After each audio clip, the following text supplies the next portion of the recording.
In recent years, the draw to watching anime has shifted from wanting to watch them for their compelling story and characters, to nowadays many people sitting down to watch because of a clip they saw online of the beautiful animation it showcased, whether that be some cool-ass Sakuga scene from something like Jujutsu Kaisen, or the beauty that was Violet Evergarden. And for Wistoria, I personally believe it's both. When I saw the series being hyped up, it was really only due to the director of Black Clover working on the series, with him delivering fantastic fighting scenes, and to me, that was the main draw for this series, as I haven't really seen many people talking about the story elements, and after watching for myself, I can see why. It's not that the story is bad, it's just that what I'm really here for is this.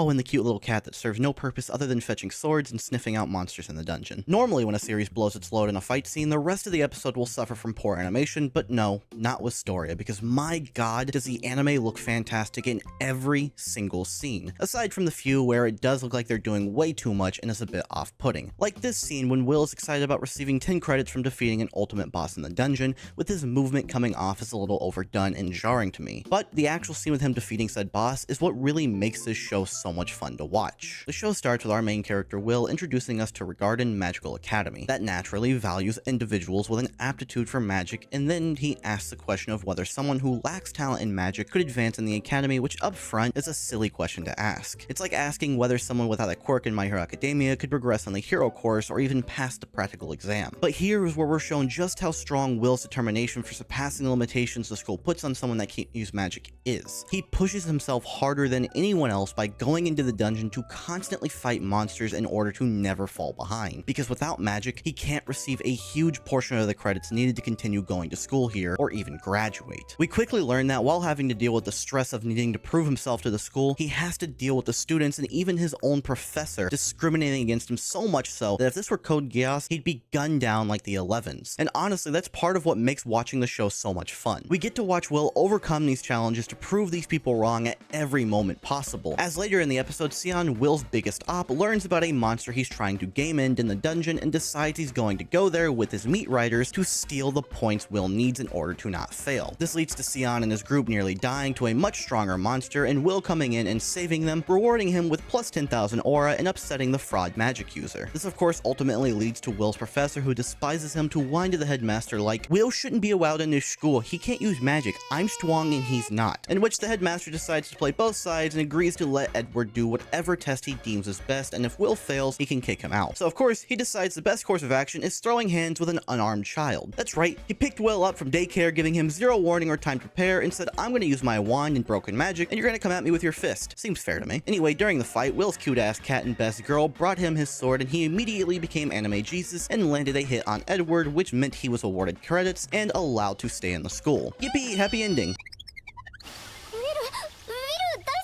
And that's where the second episode ends, leaving me with the taste of, this isn't the best written thing I've ever watched, but boy is it pretty. So if you're down for some of the best animated fight scenes in this decade, but don't particularly care about anything else, then Wistoria is just the show for you.